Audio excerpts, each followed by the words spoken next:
33페이지 이제 분계라고 했는데 분계장이라는 말이 있죠, 그죠? 이게 뭐냐면 분계라는 건 어떤 행위를 얘기하는 거예요. 분계하다. 여러분들이 이제 제일 많이 이제 하는 게, 저도 오늘도 제가 이제 아침 9시 출근해서 6시 퇴근하는 세무회계사무소 사무장이라 그랬잖아요. 저도 오늘 분계를 꽤 많이 했어요. 분계는 그래서 제일 많이 하는 거예요. 일상생활에서 실무하시면서 분계를 제일 많이 하세요. 근데 사실 이제 이론에서는 분계를 아무데나 막 하진 않고 분계장이라는 곳에 하라고 되어 있는데 그냥 시험용으로만 알아두세요. 분계는 분계장에 하는 게 원칙이에요. 자, 그래서 분계하는 법을 여러분들한테 이제 알려드릴 거예요. 자, 이게 분계선이라는 거예요. 가운데 사선 이렇게 슬래시를 그어요. 긋고 왼쪽을 뭐라고 했죠, 제가? 차변. 그죠? 이제 약속한 거죠, 여러분들 저하고. 오른쪽을 뭐라 그랬죠? 대변. 그죠? 예, 맞아요. 자, 그러면 돈이나 물건이 들어오면 어디에 정다고요? 차변에 정다 그랬죠? 그래서 이 분계선을 기준으로 그냥 왼쪽. 이게 티계 정도 똑같죠? 그러니까 되게 쉬워요. 왼쪽은 차변, 오른쪽은 돈이나 물건이 나가는 쪽이니까 대변. 이렇게 보시면 돼요. 쉽죠, 되게. 이거 우리 어제 배웠던 거잖아요, 그죠? 그죠? 넘어갈게요. 자, 이제 계정과 계정 과목에 대한 내용을 좀 공부할 건데, 컴퓨터로 말하면 컴퓨터도 그렇고, 우리 요즘에 이제 스마트폰에도 폴더라는 개념이 있죠. 자, 그래서 계정과 계정 과목이라는 게 있는데, 계정을 폴더라고 하고요. 계정 과목을 컴퓨터에서 파일이라고 생각하시면 돼요. 계정 과목은 파일. 아니면 이렇게 생각하셔도 돼요. 영어로 보면, 우리 이제 대부분 다 영어를 공부했으니까 여기 있는 계정이라는 거는 분류, 구분이라고 보시면 돼요. 그러니까 동명사, 명사, 대명사, 형용사, 전치사 이런 거 있잖아요. 부사 이런 것들이 이제 구분이죠. 이건 단어라고 생각하시면 돼요. 이해되시죠? 네. 그래서 이게 이제 그 분류, 그 다음에 단어 또는 컴퓨터로 말하면 폴더, 파일 이렇게 생각하시면 돼요. 자, 그래서 설명을 좀 드리면 거래의 성격을 이해하기 쉽게 표시하고 명확하게 기록하기 위하여 같은 종류 및 같은 성질의 것을 항목별로 구분. 그래서 명칭을 우리가 폴더라고 합니다. 그래서 재무상태표에는 세 가지로 분류가 되겠죠. 자산, 부채, 자본, 재무상태표 계정이라고 그래요. 그 다음, 자, 손익계산서는 수익, 비용, 손익계산서 계정이라고 그래요. 어렵지 않죠, 그죠? 자, 계정 과목, 파일이라고 하는데 현금 계정, 보통예금 계정, 상품 계정, 사실은 다 계정이라고 말하는 게 맞아요, 단어는. 근데 일반적으로 여기 있는 계정과 여기 있는 계정 과목을 좀 구분하기 위해서 이 계정이라는 말을 빼고 현금 이렇게, 우리가 이제 전체적으로 봤을 때는 우리 욱진 우리 신욱진 학생, 근데 맨날 여기 뭐 부모님이 아니면 여러분 그 욱진 학생 친구가 야, 신욱진 이렇게 잘 안 부르고 욱진아 뭐 이렇게 부를 수도 하잖아요. 그죠? 마찬가지로 이름을 불러주지 성은 잘 안 불러요. 이런 식이에요. 그러니까. 그래서 현금 계정이라는 표현을 잘 안 하고 현금 이렇게 표현을 해요. 아시겠죠? 현금, 보통예금, 상품 이렇게 얘기하면 아, 계정이란 말이 생략된 말이구나 이렇게 생각하시면 돼요. 알겠죠? 단어예요, 단어.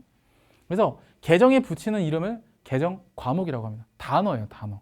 아시겠죠? 단어. 그러면 우리가 원활한 회계적 의사소통을 하려면 제가 계산하는 거는 계산기가 해주니까 뭐가 중요하다 그랬어요? 각 상황에 맞는 올바른 단어를 쓰는 게 좋잖아요. 또 그 단어를 활용한 올바른 그죠, 회화. 우리가 아침에는 안녕히 주무셨어요? 안녕하세요? 뭐 좋은 아침 이렇게 얘기하죠. 근데 아침에 만나자마자 갑자기 뭐 안녕히 주무세요 얘기하진 않잖아요. 그죠?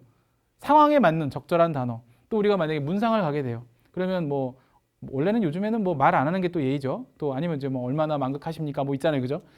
계정과 계정 과목 얘기를 좀 할 건데, 제가 계정을 폴더라고 얘기했고 계정 과목을 파일이라고 얘기했어요. 그죠? 보면은 재무상태표 계정, 손익계산서 계정, 컴퓨터로 좀 생각해 보시면, 자, D 드라이브 또는 C 드라이브를 클릭했더니 폴더들이 보이는 거예요. 이렇게.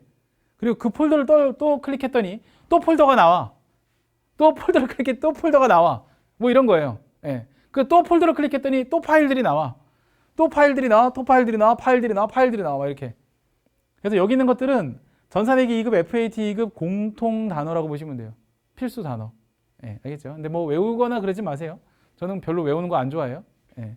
저는 외워서 공부했는데 막상 외우고 나서 이제 내가 가르치는 입장이 되다 보니까 굳이 외울 필요가 없었는데 왜 그 선생님들은 나를 그렇게 외우라고 했는지 되게 후회스럽더라고. 외우지 마세요. 다 외우는 방법이 있어요. 넘어갈게요. 알게 모르게 외워져요. 여러분 뭐 엄마 아빠를 외워서 엄마 아빠라고 하는 게 아니잖아요. 뭐 단어 시험 보고 엄마 아빠예요? 자꾸 하다 보니까 내가 엄마 아빠라는 단어를 나도 모르게 알게 되는 거잖아요. 그죠? 자주 쓰시면 돼요. 예. 자, 이제 분개하는 방법인데 이거는 그게 중요한 건 아니기 때문에 그냥 넘어갈게요. 별로 중요한 건 아니에요. 직접 해봐야 돼요, 이거. 자, 이건 아실 거고. 자, 이제 예제를 가지고 분개 연습을 한번 해볼 테니까 잘 한번 따라와 보세요. 자, 하다가 좀 이상하다. 아, 내가 좀 이해가 안 간다 하는 부분이 있으면 괜찮으니까 끊고 나서 나한테 물어봐도 돼. 알겠죠? 저한테 아, 선생님 질문 있어요. 아, 나 이런 거 되게 좋아해요. 알겠죠? 예, 꼭 저한테 질문하세요. 꼭 앞에서 질문하라 그러면 아무 말도 안 하고 막 그렇게 꿀머름 벙어리 마냥 이러고 앉아있다가 나중에 혼자 공부할 때 제일 많은 레파토리가 뭔지 알아요? 선생님 시험이 얼마 남지 않은 상황에서 항상 그래요. 선생님 늦은 밤 죄송합니다. 왜 선생님 늦은 밤 죄송해? 평소에 나한테 물어보라고. 근데 꼭 늦은 밤 죄송합니다 선생님. 저랑 늦은 밤 죄송할 일은 없었으면 좋겠어요. 알겠죠? 예. 수업 때 많이 물어보세요. 수업 때 이해 못하면 혼자 공부해도 이해 안 가. 알겠죠? 꼭 물어보셔야 돼요. 자, 시작할게요. 분개 연습. 자, 요런 사례가 있다고 한번 해볼게요. 실제 이게 문제라고 생각하세요. 분개 문제는 이렇게 나와요. 상품 100원을 내가 현금을 주고 샀어요. 이건 다 아시겠죠? 어떤 내용인지. 내가 현금 100원 주고 샀다. 이거 한국말 이해 못 하시는 분 없죠? 그죠? 예. 자, 그러면 거래를 분석해 보는 거예요. 이거 재산 상태에 영향을 주죠. 상품 100원 기부, 그러니까 테이크, 그죠? 그 다음에 현금 100원 기부, 기부 앤 테이크 됐잖아. 그죠? 현금 주고 상품 받고, 맞죠? 그러면 재산 상태에 영향을 미치니까, 그리고 100원이라는 금액으로 측정도 가능하죠. 회계상 거래 맞죠? 그럼 분개해야 돼요. 근데 여기서 만약에 종업원을 채용하기로 하다라고 하면 이거 돼요, 안 돼요? 안 되는 거잖아요, 그죠? 거래 분석을 먼저 하는 거야. 거래인지 아닌지. 어제 배웠잖아요, 그죠? 넘어갈게요. 두 번째, 차변과 대변을 결정해야 돼요. 자, 차변과 대변을 결정하려면 어떻게 되죠? 상품이라는 자산이 100원만큼 증가했고 현금이라는 자산이 100원만큼 감소했고 이걸 따져보는 거예요. 어려운 게 아니에요. 자, 그러니까 상품이라는 자산이 증가는 차변에 기록하고 현금이라는 자산의 감소는 어디? 대변에 기록하고. 다 배운 대로 하시면 돼요. 그죠? 자, 그 다음 자, 세 번째, 계정 과목 결정. 공교롭게도 우리는 이미 이 단어들을 다 배웠어요. 상품이라는 단어, 현금이라는 단어, 그죠? 이럴 때는 이런 단어를 쓰는 거야. 그죠? 자, 상품은 회계상 상품이라고 하죠. 그 다음 현금은 회계상 현금이라고 해요. 이게 좀 이해가 안 가실 텐데 만약에 이게 봐봐요. 종업원들 회식비를 100원을 줬다, 현금을 줬다라고 하면 종업원 회식비는 회계상 뭐라고 할까요? 혹시 아는 사람? 복리후생비. 네, 복리후생비라 해요. 만약에 똑같이 밥을 먹었는데 거래처 회식비를 대신 내주고 온 거야. 그럼 접대비라고 해야 되겠죠. 그죠? 자, 그러면 계정 과목은 상품과 현금 다 들어가 있으니까 크게 문제 없어요. 자, 금액을 결정해야 되는데 공교롭게도 다 100원이에요. 아무런 문제 없죠. 자, 그러면 자, 분개를 한번 해볼게요. 잘 보세요, 이제. 차변에 자산의 증가, 그 다음에 대변에 자산의 감소. 그죠? 그러면 자산의 증가, 상품 100원 이렇게 적어주는 게 맞겠죠. 그 다음 대변에 자, 오른쪽에 자산의 감소, 현금 100원 이렇게 적어주는 게 맞겠죠. 이걸 바로 뭐 했다? 분개했다라고 하는 겁니다. 저는 오늘도 이걸 한 7, 8개 했어요. 오늘 아침에. 회계 처리를. 이렇게 하는 겁니다. 그리고 회계 프로그램을 여러분 시험은요. 다 회계 프로그램으로 전산으로 시험을 봐요. 회계 프로그램은 이거를 입력해주면 자동으로 회계 프로그램에서 분개를 해줍니다. 예, 자동으로 분개해줘요. 자, 이렇다는 거. 자, 그래서 차변합계 100원, 대변합계 100원 서로 일치한다. 대차 평균의 원리도 검증이 됐죠. 그죠? 자, 이렇게 이게 분개하신 겁니다. 자, 그 다음 거래 종류. 거래 종류까지만 보고 조금 쉬었다 갈까요? 자, 거래 종류. 자, 거래 종류는 여러 가지가 있는데 교환 거래라는 게 있어요. 교환 거래.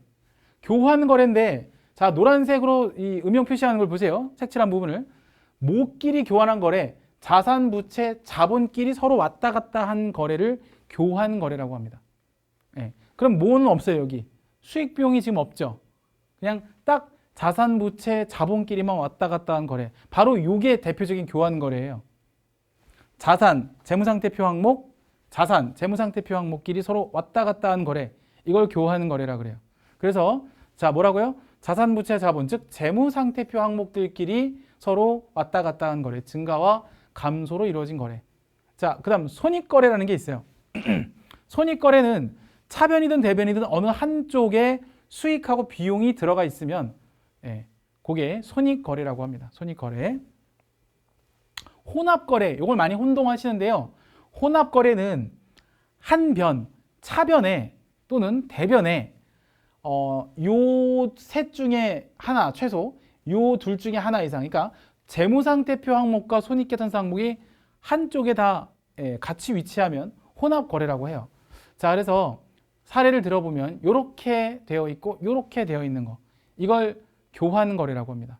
그러니까 차변에 자산부채 자본 셋 중에 하나, 대변에 자산부채 자본 셋 중에 하나, 이러한 결합관계로 이루어지는 거래를 우리가 교환거래라 그래요. 예. 자, 넘어갈게요. 손익거래. 손익거래는 최소한 한 곳은 재무상태표 항목으로 있어야 돼요. 최소한 한 곳은. 그리고 반대쪽이 손익계산서 항목이 있어야 돼요. 또는 최소한 한쪽에 재무상태표 항목, 반대쪽에 손익계산서 항목. 이렇게 되어 있는 거래를 우리가 손익거래라고 합니다. 거래 종류가. 자, 마지막으로 이제 뭐 얘도 쉽고 얘도 쉬운데 제일 어려운 게 제가 혼합거래가 어렵다 그랬잖아요. 그죠? 혼합거래는 한 거래 안에 교환거래, 손익거래가 같이 있다 그랬잖아요. 어떤 거냐면 이런 거예요. 이렇게. 이래도 최소한 한 곳은 재무상태표 계정이 있어야 돼요. 왜 그런지 아세요? 거래가 성립하려면 재산 상태의 증감 변동이 있어야 되기 때문에 여기에는 최소한의 재무상태표 계정 어느 한쪽은 얘가 있어야 되고 나머지 반대편이 이렇게 짬뽕으로 있는 경우 그걸 혼합거래를 해요. 그러니까 이게 섞여 있으니까 혼합이라고 얘기하는 거예요. 또는 반대편에 있는 경우 이런 거를 얘기하는 거예요. 알겠죠? 예. 자, 좋아요. 자, 전기 총계정 원장은요. 좀 쉬었다 갈게요. 왜냐하면 이게 조금 난이도가 있어서 그래서 교재를 잠깐만 훑어보고 그리고 갈게요. 32페이지 회계순환과정 회계상 거래, 거기에 나와 있는 내용은 사실 뭐 딱히 볼 건 없어요. 제가 봤을 때 뭐 거래 의미가 뭔지도 아시고, 그리고 거기 밑에 뭐 떡볶이 판매 뭐 그림 이렇게 나와 있는데 참고적으로 한 번만 보시면 될 것 같은데 제일 많이 헷갈리는 게 뭐냐면 재산 상태의 증감 변화를 여러분들이 눈으로 딱 캐치하실 수 있느냐 없느냐, 이게 평가 범위거든요. 그래서 금액적으로 뭐 판단이 안 될 수도 있어요. 그냥 제가 어제도 말씀드렸지만 상품이 화재로 소실되다. 근데 금액이 안 나와. 그렇다고 해서 그게 회계상 거래가 아닌 건 아니에요. 그래서 금액이 꼭 안 나와 있어도 재산 상태 증감 변화가 발생을 하면 그건 회계상 거래다. 이렇게 인식을 하셔야 돼요. 그 내용 조심하시고 33페이지에 보면은 ICAN이라고 해서 거기 네모 박스 안에 이렇게 나와 있는 거는 밑줄을 한번 쭉 치시고 좀 숙지하고 계세요. 외우지는 마시고. 예, 단순하게 이게 이런 거예요. 상품 매매 계약, 종업원의 채용 계약, 건물의 임대차 계약, 부동산 담보 설정, 이렇게 해놓고 플러스 알파가 없는 경우, 예를 들어 계약을 하고 계약금을 줬어. 그건 회계상 거래가 맞아요. 그러니까 예를 들면 이런 게 있어요. 여기 잠깐 보세요. 예를 들어서 상품, 잘 보세요. 이게 시험 문제 많이 나와요. 100만 원을 자, 계약을 했어요. 계약하고 10%를 계약금을 지급하는 거래가 있다고 하자. 그러면 여기서 여러분들 헷갈리시면 안 되는 게 시험 문제 실제 이렇게 나오거든요. 그러면 상품 100만 원어치를 계약했다는 얘기는 재산 상태의 증감 변동이 있어요, 없어요? 없어요. 그냥 말로만 계약을 했기 때문에 이거는 계약한 게 아니에요. 그러니까 거래가 아니에요. 그러면 10% 계약금 지급한 거 있죠? 이거는 재산 상태 변동이 있는 거니까 얘만 회계 처리를 해야 돼요. 나중에 배우시게 되는데 10% 계약금을 지급하는 걸 뭐라고 하냐면 먼저 지급한 돈, 선급금이라고 합니다. 선급금은 자산이에요. 내가 계약금을 걸어 놓으면 선급금이라고 하거든요. 예. 선급금 얼마 회계 처리해야 돼요? 10만 원에 대한 것만 회계 처리를 하시면 돼요. 예. 그렇게 돼 있어요. 이게 회계적 약속이에요. 그러니까 한국말을 끝까지 잘 들어봐야 돼. 상품 100만 원을 계약을 체결하고 계약금으로 10%를 줬다. 그러면 10%인 10만 원만 회계 처리하는 거고, 만약에 상품 100만 원을 계약하고 그 뒤에 자산 상태 변동이 없어, 이 말이 없어, 그러면 그냥 이건 회계상 거래가 아예 아닌 거예요. 무슨 얘기인지 알겠죠? 이거 잘 구분하셔야 돼요. 예. 그래서 그 내용이 거기 33페이지에도 이제 여러분들 헷갈리지 마시라고 나와 있어요. 그래서 일상생활에서 거래지만 회계상 거래가 아닌 거, 회계상 거래지만 일상생활에서는 거래가 아닌 거, 이런 거 잘 구분하시기 바라고요. 도난, 파손, 화재, 뭐 상품의 가격 하락, 뭐 이런 것들이 실제로는 자산 상태 증가 변동이 있어요. 회계상으로는. 자, 그리고 분계 쪽은 뭐 딱히 볼 게 많이 없어요. 그래서 거래의 판료소에 대해서 다 말씀드렸고, 대차평균의 원리, 거래의 이중성 다 제가 말씀드린 내용들이 그대로 다 들어있죠. 넘어가고요. 그 다음 34페이지에 보면은 계정이라는 게 있고, 계정 과목이라는 게 밑에 있죠. 뭐 다 설명을 했고. 자, 그 다음에 분계와 분계장. 거기 분계라는 말 옆에 괄호 3번 분계 옆에 전표 작성이라는 말이 나오는데, 전표 작성이라는 거는 나중에 여러분 전산 프로그램 실습을 하실 때 제가 그랬죠. 여러분이 분계를 입력하면 자기가 알아서 다 만들어 준다고. 그걸 전표 입력이라 그래요. 그 전표 입력 또는 전표 작성이라고 합니다. 그런 내용을 얘기하는 거고, 나머지는 뭐 그렇고. 중요한 내용이 35페이지의 맨 위에 거기 보면 제가 그 내용을 좀 다시 한번 강조하고 싶은데, 이게 시험 문제에 나오는 경우가 종종 있어요. 재무상태표 계정은 일단 세 가지죠. 자산, 부채, 자본. 35페이지 맨 위에 네모 박스 아이캔 그거 하는 거예요. 그 다음에 손익계산서 계정은 비용하고 수익 두 가지가 있잖아요. 그죠? 그래서 얘네들은 결과적으로는 뭐 차변에 증가하고, 뭐 자산 같은 경우는 자산 계정은 차변에 증가하고 대변에 감소하며 결과적으로 잔액이 차변에 남는다. 이 얘기가 뭔 얘기냐면 어제 한 얘기 중에 그런 얘기 있었어요. 혹시 기억나시는 분 있을까 모르겠는데, 제가 어제 그런 얘기를 했죠. 재무상태표를 그릴 때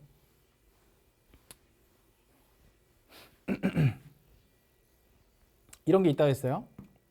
어제 이제 제가 이런 거 재무상태표 T계정 그려놓고, 자, 재무상태표가 있는데 자산이 증가, 자산이 감소, 뭐 이런 얘기를 할 때 제가 그랬어요. 뭐라고 얘기했냐면, 나중에 배우시게 되는데 나중에 결과값을 배우실 때 자산이 100원만큼 증가하고 차변에 자산이 만약에 60원만큼 감소를 했다라고 한다면, 이건 우리가 기록할 땐 이렇게 기록하는데 재무상태표에 보고할 때는 서로 이렇게 퉁친 나머지 잔액인 40만 원만 잔액이 남는다, 이런 얘기 했던 적 있잖아요. 그게 이 얘기예요. 지금 가만히 보세요. 다시 한번 읽어볼게요.